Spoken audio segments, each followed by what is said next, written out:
Wannan ita ce babbar ranar da duk wani mazaunin Libya inda ɗan ƙasar Nijar ne ya jima yana nema da kuma fafutuka a kulle yaumin, wato ziyarar ko firaminista ko kuma dai shugaban ƙasar Nijar. Assalamu alaikum masu kallonmu, barkanmu da warhaka, barkanmu da sake kasancewa da ku a cikin wani sabon shirin na wannan ranar Litinin, wadda ta yi daidai 15 ga watan Yuni shekara ta 2026. Yanzu haka dai Firaministan Nijar ya isa Libya domin ziyarar aiki.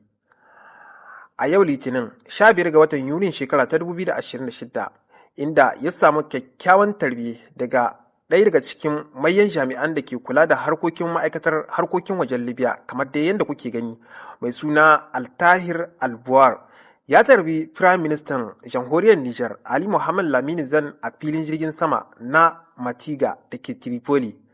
Yayin da ya isa Libya tare da wata babbar tawaga ta gwamnati domin gudanar da ziyarar aiki ta hukuma, wannan ya samu kyakkyawan tarbe kama daga mahukuntan ƙasar Libya, 'yan Nijar mazauna ƙasar Libya, kamar dai yadda kuke gani, inda suka yi jerin gwano a bakin titi, inda ya musu sannu da zuwa, su ma sun kai mishi sannu da zuwa, inda suka gaisa da juna cikin dariya da murmushi, kamar dai yadda kuke ganin wannan bidiyo masu kallon mu.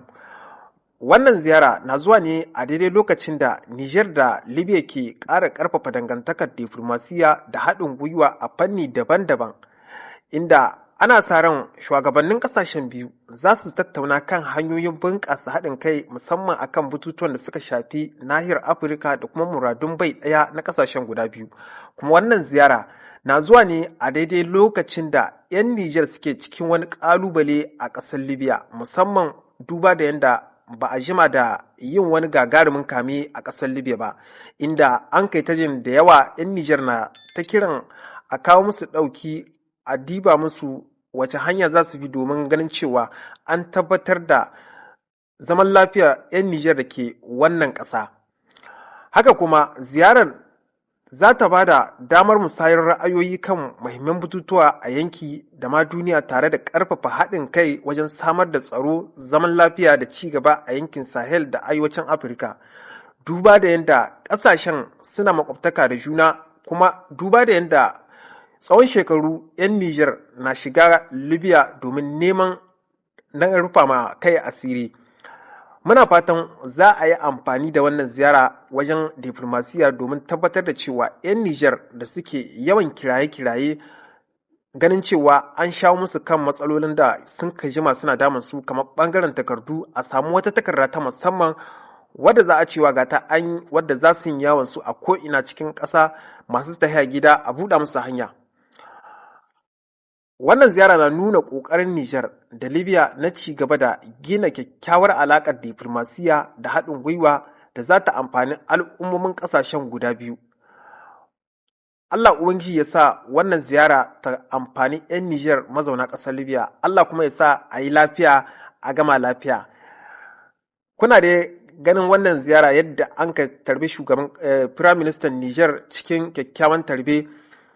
Kar ku manta, idan wannan ne zuwanku na farko a wannan channel tamu mai albarka, muna mai roƙonku ku daure ku danna bidiyon lakin, sannan ku danna subscribe da alamar ƙararrawa, tare da bayyana mana ra'ayinku a cikin komantar, sannan ku yi mana fartaje.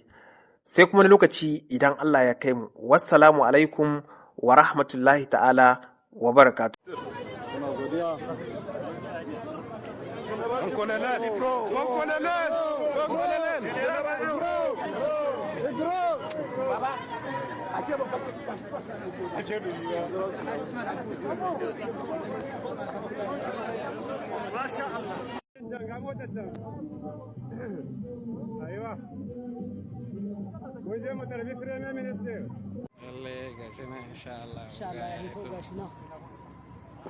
Kenan muna isa wara ku?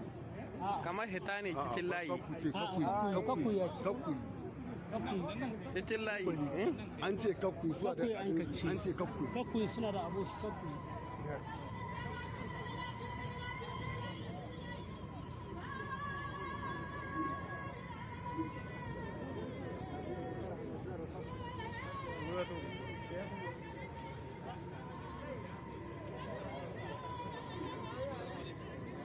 Sana mai dogon zama.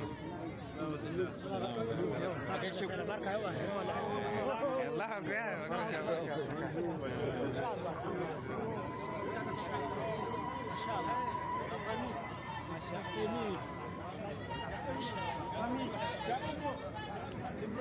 bro.